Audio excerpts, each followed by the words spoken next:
আসসালামু আলাইকুম। গ্লোবাল ইসলামী ব্যাংক নিবেদিত নারী প্রেরণাময় অনুষ্ঠানের আজকের পর্বে স্বাগতম। প্রিয় দর্শক শ্রোতা, আমরা জানি নারী প্রেরণাময় অনুষ্ঠানটি নেক্সাস টেলিভিশনের একটি সাপ্তাহিক আয়োজন।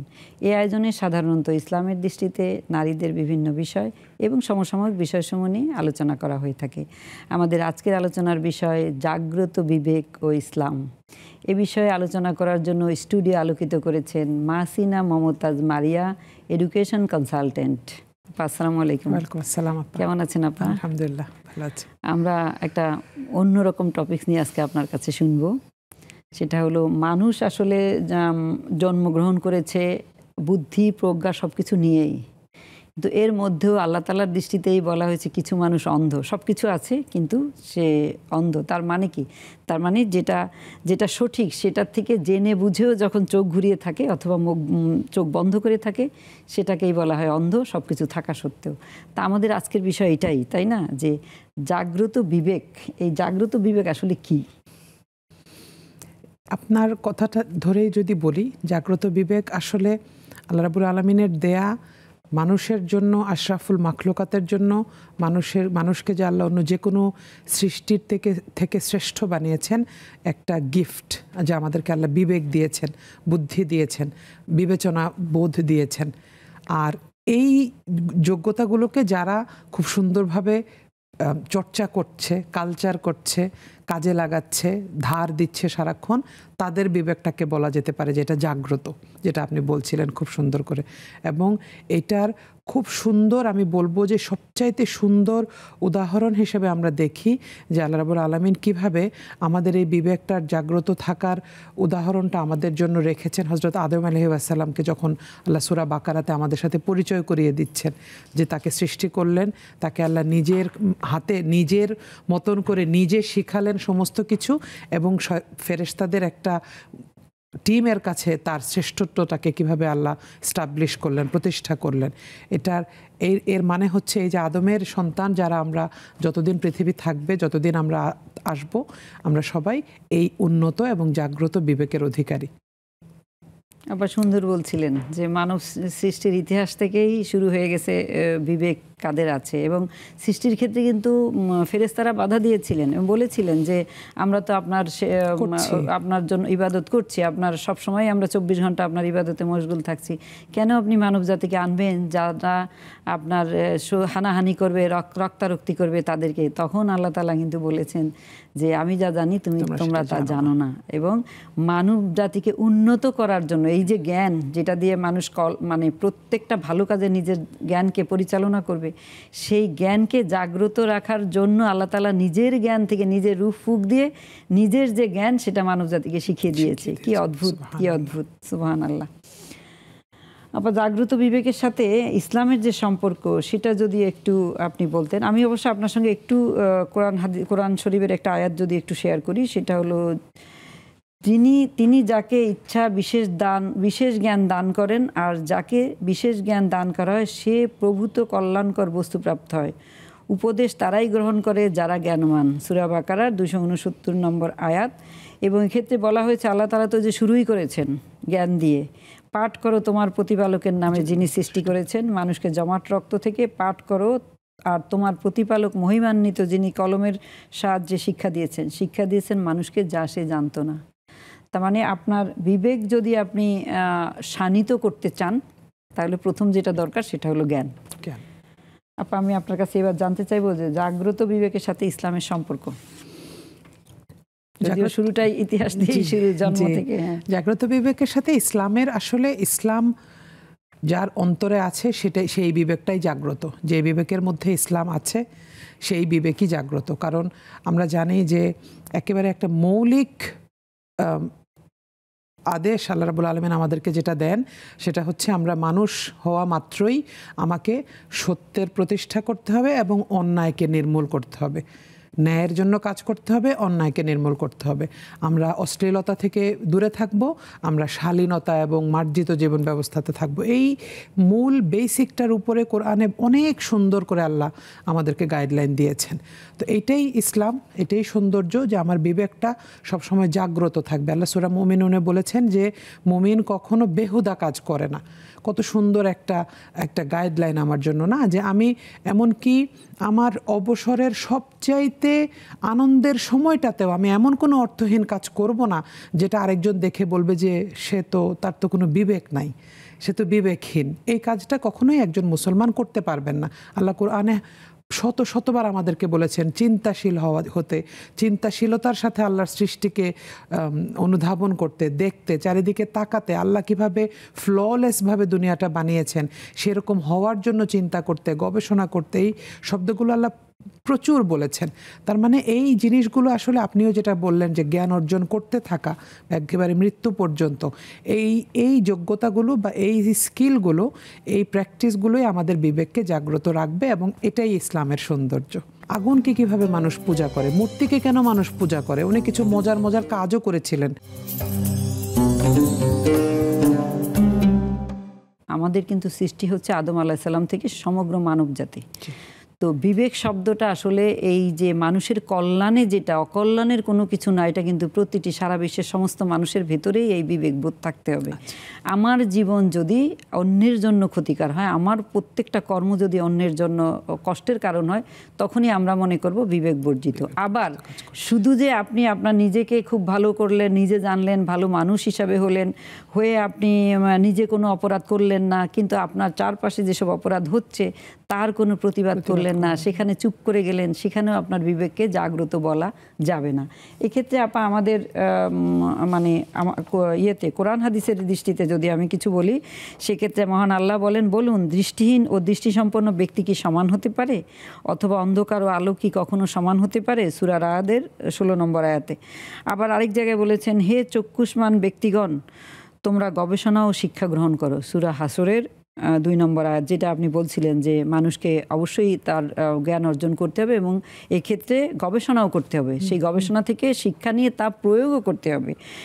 সেক্ষেত্রে আল্লাহ তাআলা আরও বলেছেন, আর সব মুমিনের অভিযানে বের হওয়ার সঙ্গত নয়, তাই সে প্রত্যেক দলের একটি অংশ কেন বের হয় না, যাতে দিনের জ্ঞান লাভ করে এবং সংবাদ দান করে স্বজাতিকে, যখন তারা তাদের কাছে প্রত্যাবর্তন করবে, যেন তারা বাঁচতে পারে। সূরা তাওবার 122 নম্বর আয়াত। এটা হচ্ছে এমন যে সবাই সব কাজ করতে পারবে না।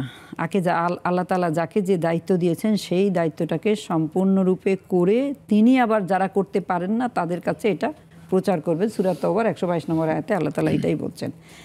যে কথা আপনি বলছিলেন যে জাগ্রত বিবেকের যে উৎকৃষ্ট উদাহরণ আপনি দিচ্ছিলেন, কিন্তু আমি আরেকটা বিষয় আপনার সঙ্গে একটু শেয়ার করতে চাই, যে আমাদের এই যে বিবেক আসলেই কি আমরা মনে করি এখন জাগ্রত আছে গোটা বিশ্বে, ইনক্লুডিং আমাদের দেশ? অসংখ্য উদাহরণ আছে যে আমরা বিবেক নিয়ে জন্মেছি, আমরা অনেক জ্ঞানী মানুষ। এই সমসাময়িক দুনিয়ায় বিশ্বে জ্ঞানী মানুষের অভাব নাই, শিক্ষিত লোকের অভাব নাই, কিন্তু আমরা কি আসলে বিবেক নিয়ে আছি? আমি যদি আপনার কাছে এই বিষয়টা একটু জানতে চাই, যে বিবেক বর্জিত কাজের বা ঘুমন্ত বিবেকের যদি কিছু উদাহরণ দিতেন। এখানে এই প্রশ্নটার উত্তর দিতে গিয়ে আমি ছোট দুইটা উদাহরণ, দুইটা গল্প আমি মনে করিয়ে দিতে চাই দর্শকদেরকে, আমার নিজেকেও।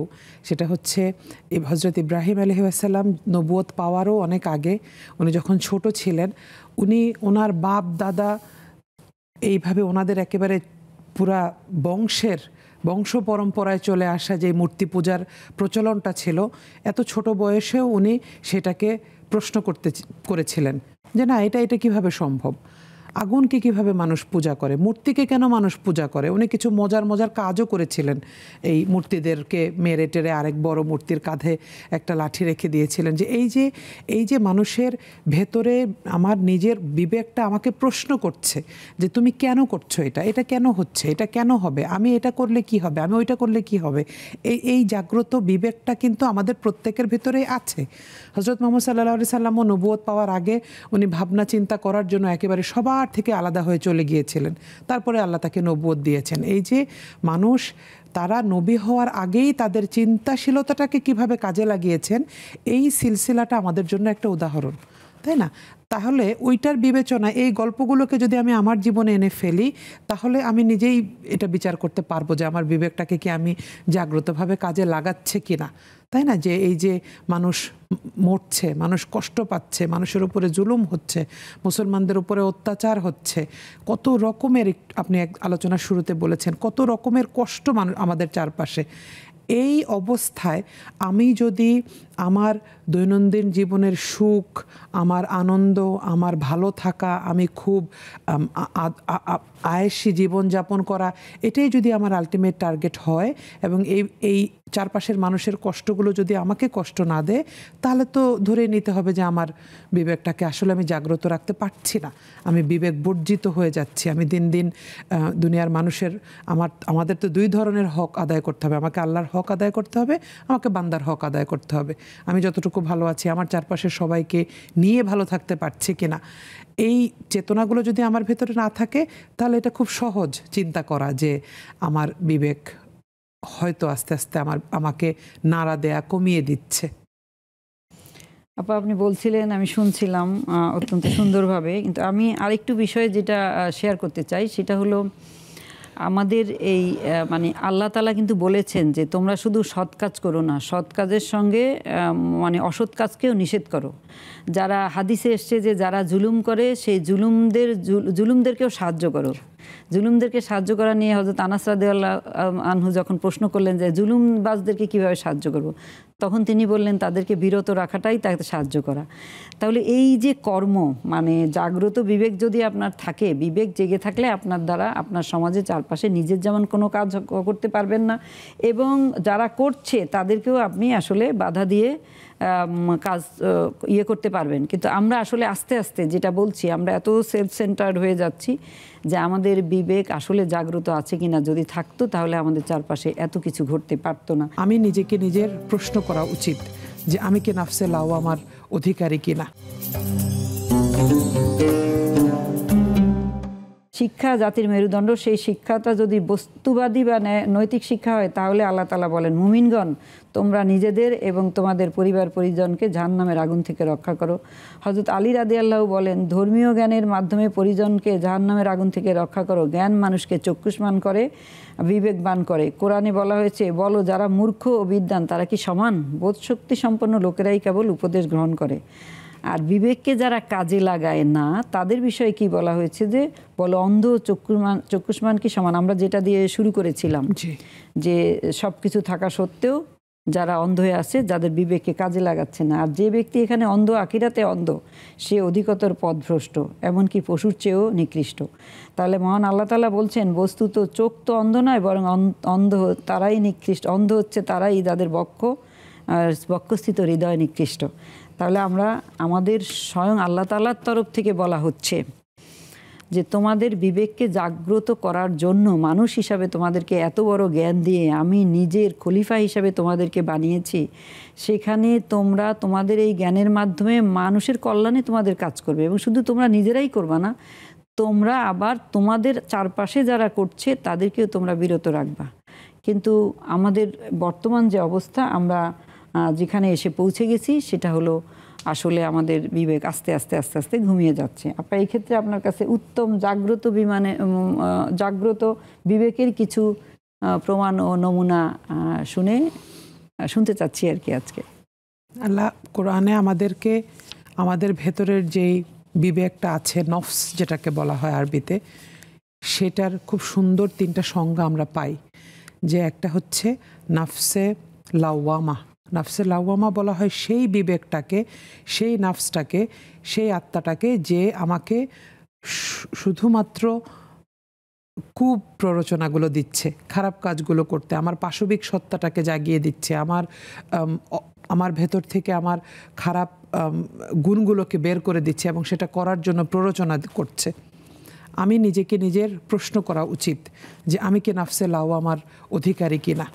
হ্যাঁ, যখনই আমি প্রশ্ন করা শুরু করব, তখনই আমি যদি নিজেকে একটু বেটার করতে পারি, তখন আমি যে নাফসটার অধিকারী হব সেটাকে বলা হচ্ছে নাফসে আম্মারা, যে নফসটা আমাকে ধিক্কার দেয়, আমাকে অনুশোচনা করায়, আমাকে মৃদু জাগ্রত, জি, আমাকে আমাকে আমাকে বারবার নক করছে যে না তুমি এই কাজটা ভালো করছো না, এই কাজটা ভালো করছো না।